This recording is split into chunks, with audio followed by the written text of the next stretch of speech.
Out walking the dogs on a blustery, chilly fall day. Some of the first snowfall coming down. Changes definitely in the air.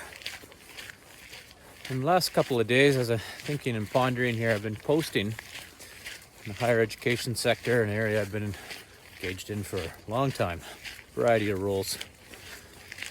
And continued reading through, looking at websites. It's over in Canada, over 200 public post-secondary institutions, universities and colleges, looking at equity, diversity, inclusion plans, pondering the report out of Statistics Canada, very high levels of discrimination and harassment, mainly humiliation and verbal abuse experienced by researchers and faculty just in the last year before they were surveyed in 2019. Some surveys that StatsCan's done on student experiences, looking at some serious diversity issues in senior administration in Canada's universities. Lots of presidents and senior admin that similar identities as me, white, male, able-bodied, privileged, highly educated. And that's a problem. And so there's a few ways to go about change. And I've said this before and say it again. Structural issues like systemic racism, institutional racism, structural sexism, these types of things, they largely require structural remedies. And one that I think is a really powerful tool that can be used as complaints procedures, or complaints and compliments, or complaints and reparations procedures, call them what you may. In places like Australia and New Zealand, there's actually been standards developed around these through standards organizations, essentially mandated on public sector organizations. Some really good materials about how to go about that. But in Canada, read through complaints policies and procedures in post-secondary, and just a great game of mimicry in a lot of cases. A lot of them are written very legalese, just thick and dense, convoluted.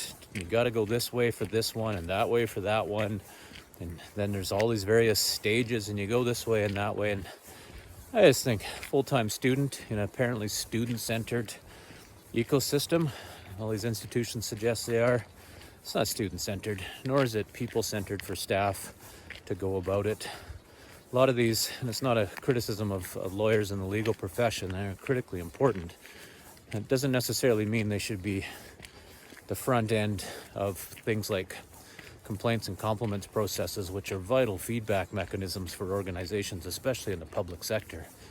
If your main goal is to educate the next generation, and yes, there's lots of adult learners and otherwise, I've been one of those, that, and you want to be student-centered and people-centered, then make your policies and procedures as such. And I've seen some promising examples, such as in Alberta, for example, some institutions have now got 24-hour hotlines, call-in lines, where students or staff can phone in and lodge some concerns. And that's really important. The sector can change. Certainly seen that during pandemic or otherwise, or think about changes in IT infrastructure over the years. It can change, and sometimes it's forced to by external factors. Think of the Canada Research Chairs program in Canada. Universities have been forced to create equity, diversity, and inclusion plans by court settlements, class action lawsuits, and human rights tribunals. And there may very well be something coming in the future around complaints processes. Instead of looking at them as a potential adversarial system and institution-based, where it's all about, perception-wise at least, looking at these and trying to read through them, they're so convoluted and complicated and dense at times, it seems it's far more about protecting the institution than it is about trying to address issues that might be going on within its walls or in the greater online digital environment. And so, and really start to take a look at how complaints processes are looking by doing some audits or looking at organizational silence in an organization, and just opening those processes up so that students or staff member make the process as easy as possible and centered on them, person-centered. not on multi-stage processes unless absolutely needed.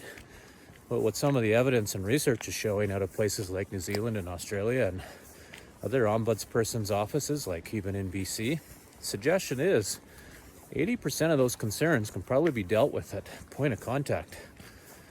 And then you get into the 20% may take a bit more on what percentage of that might require an investigation or otherwise. But right now, the bulk of complaints, policies, and procedures are intimidating. They're not accessible. They're not person-centered. And that's a problem. That's a structural problem for the sector.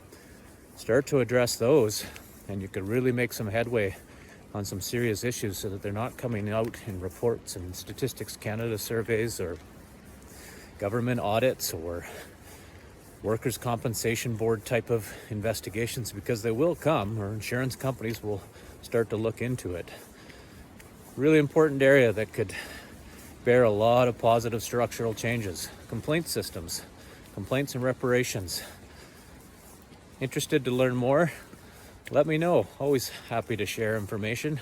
If you've got some, share it, leave a comment, send me a direct message. Always interested to learn more.